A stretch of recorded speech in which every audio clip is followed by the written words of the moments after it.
Hello, everyone. Welcome back to Julian's Discussion. I'm your host, Zach Julian. Today we're going to be continuing talking about the 2022 Senate midterm elections. We've talked about Wisconsin and the unpredictableness of that state prior to the Democratic primary. We've talked about Georgia and how that's going to be a very difficult seat for Republicans to win back. Today we're moving on to the other special election of 2020 that ended up being very important. Moving to Arizona. Arizona's is a mix of Wisconsin and Georgia's races. It's Mark Kelly, who has only served in the Senate for 2 terms. For 2 years. He is not as experienced as some other politicians. However, he is rather popular.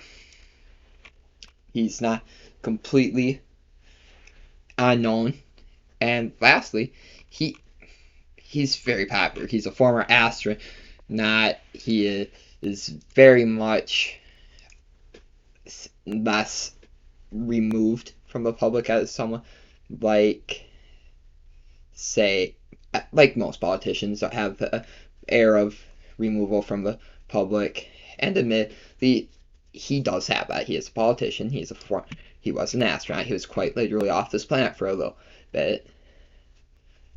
But there's also more crossover support here than you are going to see on other campaigns, and he's very important. This is his website here. That's him on the right. That's him right there. He is popular. He is likely a favorite for it to win this race. However, we're going to get into that now. So we've covered Wisconsin being a toss-up. Georgia still tilts Democrat. Maybe could be moved into likely. Pennsylvania is very likely to remain Democratic, as is Nevada. So that leaves Arizona that we didn't discuss for now. So that's what we're going to get into now.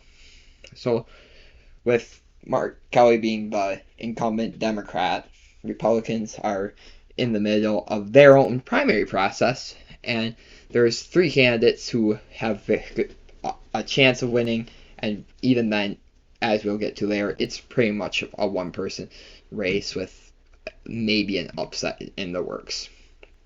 So first of all, the favorite, the Trump-endorsed candidate, as is so prominently mentioned on his website, is Blake Masters.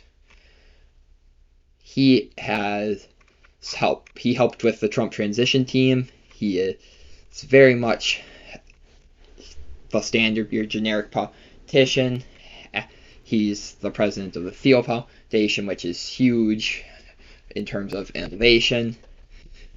And he's seen politics before, and he believes that the swamp needs to be drained. It's a very similar rhetoric to what Trump used in 2016, draining the swamp, and must stop the radical liberals.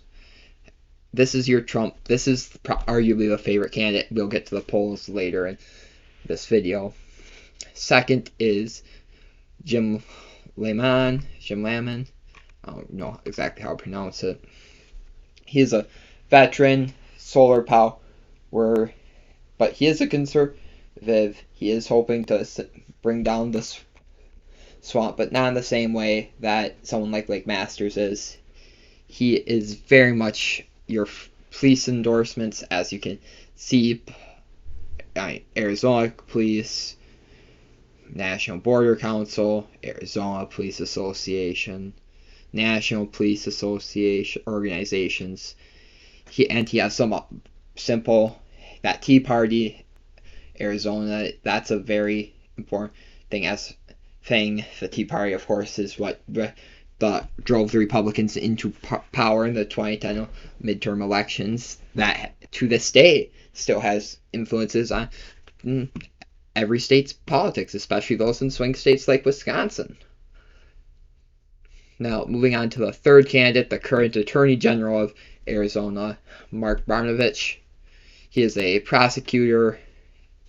He is the son of immigrants, and these experiences have led him into where he stands today, the current Attorney General of the state of Arizona.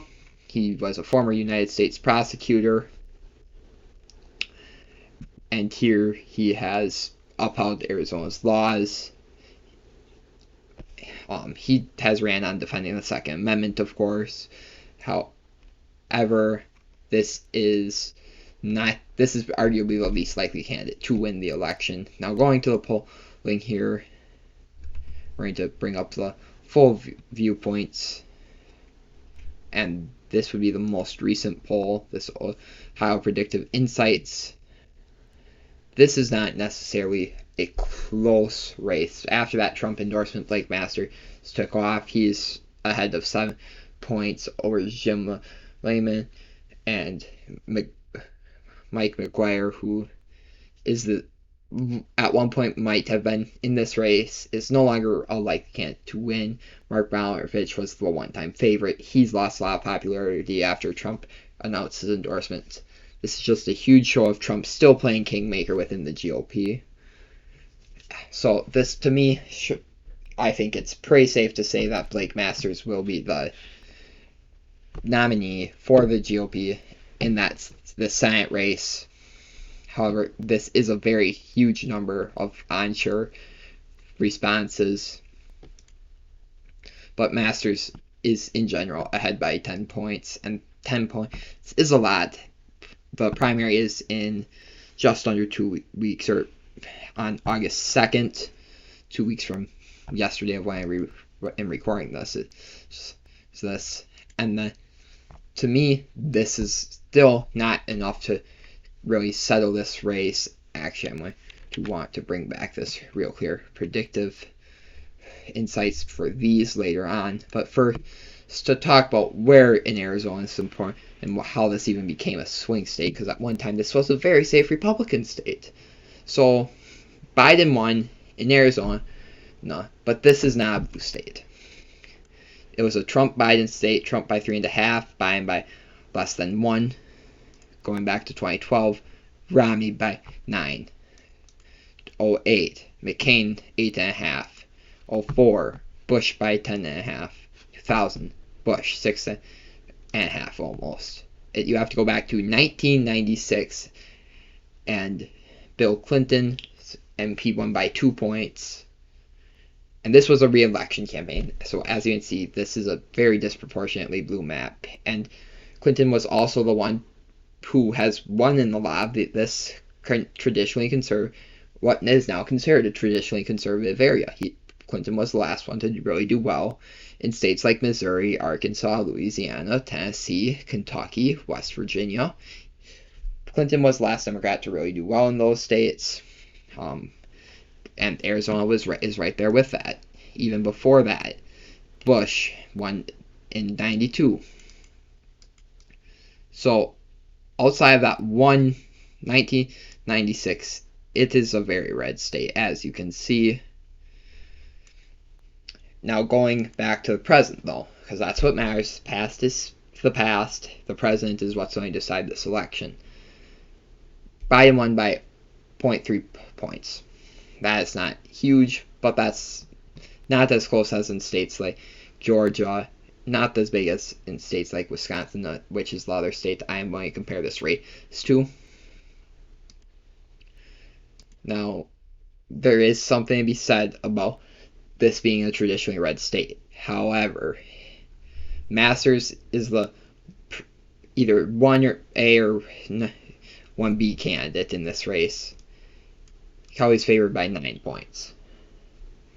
Kelly's favored by somewhere between 4 and 10 points against Mark Brownovich, who you have to consider as the number 2 candidate in this race, maybe the number 1 on the Republican side. This is not a close race in that regard, and for whatever reason, the change from 2016 feature on this map is not working, so we're going to have to do it by hand. So this is 2020, Maricopa County, the bulk of Arizona voters, Phoenix, Arizona.